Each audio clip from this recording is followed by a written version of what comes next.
ನಮಸ್ಕಾರ. ನೋಡಿ ಸ್ನೇಹಿತರೆ, ನಿಮ್ಮ ಮನೆ ಮೇಲೆ ಸೋಲಾರ್ ಉಚಿತವಾಗಿ ಹಾಕಿಸಿಕೊಳ್ಳಬಹುದು. ಯಾವ ರೀತಿ ಹಾಕಿಸಿಕೊಳ್ಳೋದು, ಏನೇನು ಸಬ್ಸಿಡಿ ಸಿಗುತ್ತೆ, ಎಷ್ಟು ಸಬ್ಸಿಡಿ ಸಿಗುತ್ತೆ, ಹೇಗೆ ಅರ್ಜಿ ಸಲ್ಲಿಸೋದು, ಎಲ್ಲರಿಗೂ ಗುಡ್ ನ್ಯೂಸ್ ಆಗಿದೆ ಅಂತ ಹೇಳ್ಬೋದು. ಅಂದರೆ ನಿಮ್ಮ ಮನೆ ಮೇಲೆ ಸೋಲಾರ್ ಅಳವಡಿಕೆಯನ್ನು ಮಾಡಿಕೊಳ್ಳಬಹುದು. ಯಾವ ರೀತಿ ಮಾಡಿಕೊಳ್ಳೋದು ಕಂಪ್ಲೀಟ್ ಮಾಹಿತಿ ನಿಮಗೆ ಈ ವಿಡಿಯೋ ತಿಳಿಸ್ಕೊಡ್ತೀನಿ. ಆದಷ್ಟು ರೈತರಿಗೆ ವಿಡಿಯೋ ಶೇರ್ ಮಾಡಿ. ವಿಡಿಯೋನ ಶುರು ಮಾಡೋಣ ಬನ್ನಿ ಫ್ರೆಂಡ್ಸ್. ನೋಡಿ ಸ್ನೇಹಿತರೆ, ಅಂದರೆ ನಿಮ್ಮ ಮನೆ ಮೇಲೆ ಸೋಲಾರ್ ಸಬ್ಸಿಡಿ, ಮನೆ ಮೇಲೆ ಸೋಲಾರ್ ಅಳವಡಿಕೆಗೆ 78,000 ಸಬ್ಸಿಡಿ ಸಿಗುತ್ತೆ ಅಂತ ಹೇಳ್ಬೋದು. ಹೇಗೆ ಸಿಗುತ್ತೆ ಅಂತ ನೋಡೋಣ ಬನ್ನಿ ಸ್ನೇಹಿತರೆ. ನೋಡಿ ಸ್ನೇಹಿತರೆ, ಸಾರ್ವಜನಿಕರ ಮತ್ತು ಸೂರ್ಯಗ್ರಹ ಯೋಜನೆಯಲ್ಲಿ ತಮ್ಮ ಮನೆಯ ಮೇಲೆ ಚಾವಣಿ ಮೇಲೆ ಸಬ್ಸಿಡಿ ದರದಲ್ಲಿ ಸೌರ ವಿದ್ಯುತ್ ಘಟಕವನ್ನು ಸ್ಥಾಪಿಸಲು ಅರ್ಜಿ ಆಹ್ವಾನಿಸಲಾಗಿದೆ ಅಂತ ಹೇಳ್ಬೋದು. ಎಲ್ಲರಿಗೂ ಒಂದು ಗುಡ್ ನ್ಯೂಸ್ ಆಗಿದೆ ಅಂತ ಹೇಳ್ಬೋದು ಫ್ರೆಂಡ್ಸ್. ಕೇಂದ್ರ ಸರ್ಕಾರದಿಂದ ಈಗ ಪ್ರಧಾನಮಂತ್ರಿ ಸೂರ್ಯ ಮತ್ತು ಗೃಹ ಯೋಜನೆಯಲ್ಲಿ ಇದು ಸೋಲಾರ್ ಸಬ್ಸಿಡಿ ಯೋಜನೆ ಕೂಡ ಒಂದಾಗಿದೆ ಅಂತ ಹೇಳ್ಬೋದು. PM ಕಿಸಾನ್ ಯೋಜನೆಯಲ್ಲಿ ಮುಖಾಂತರ ಇದು ಒಂದು ಹೊಸ ಯೋಜನೆ ಆಗಿದೆ ಅಂತ ಹೇಳ್ಬೋದು. ಅಂದರೆ ಫ್ರೆಂಡ್ಸ್, ನಿಮ್ಮ ಮನೆಯ ಮೇಲೆ ಸೋಲಾರ್ ಸೂರ್ಯಗ್ರಹ ಯೋಜನೆ ಕೂಡ ನೀವು ಜಾರಿಗೆ ಅಪ್ಲಿಕೇಶನ್ ಹಾಕಿ ಪಡೆದುಕೊಳ್ಳಬಹುದಾಗಿದೆ ಅಂತ ಹೇಳ್ಬೋದು ಸ್ನೇಹಿತರೆ.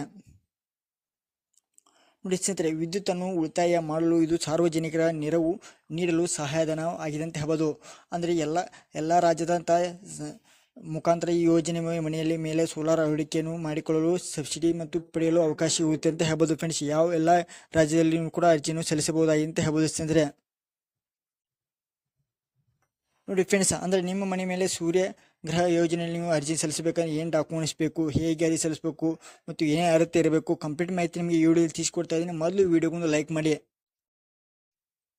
ನೋಡಿ ಫ್ರೆಂಡ್ಸ್, ಅಂದರೆ ಈ ಯೋಜನೆಗೆ ಅರ್ಜಿ ಸಲ್ಲಿಸಿ 2024 ಜನವರಿ 22ರಂದು ಕೇಂದ್ರ ಸರ್ಕಾರದಿಂದ ಘೋಷಿಸಿದಂಥ ಪ್ರಧಾನಮಂತ್ರಿ ಸೂರ್ಯಗೃಹ ಮತ್ತು ಯೋಜನೆಯ ಅಡಿಯಲ್ಲಿ ದೇಶದ ಜನರು ಮನೆಗಳ ಮೇಲೆ ಮತ್ತು ಸೋಲಾರ್ ಘಟಕಗಳನ್ನು ಸ್ಥಾಪಿಸುವ ಮೂಲಕ ವಿದ್ಯುತ್ ಸ್ವಾವಲಂಬಿತ ಸಾಧಿಸುವ ಗುರಿ ಹೊಂದಲಾಗಿದೆ ಅಂತ ಹೇಳ್ಬೋದು ಸ್ನೇಹಿತರೆ.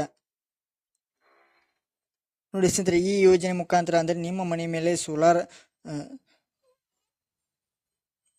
ಸಬ್ಸಿಡಿ ದರದಲ್ಲಿ ಪಡೆದುಕೊಳ್ಳಬಹುದು. ಅಂದರೆ ಈ ಯೋಜನೆಯಲ್ಲಿ ಸಾರ್ವಜನಿಕರ ಮತ್ತು ತಮ್ಮ ಮನೆಯ ಮೇಲೆ ಸ್ಥಾಪನೆ ಮಾಡುವ ಸೋಲಾರ್ ಘಟಕಕ್ಕೆ ಮತ್ತು ಸಬ್ಸಿಡಿ ಮೊತ್ತದ ಸೌಲಭ್ಯವನ್ನು ಒದಗಿಸಲಾಗುತ್ತದೆ ಅಂತ ಹೇಳಿದ್ದಾರೆ.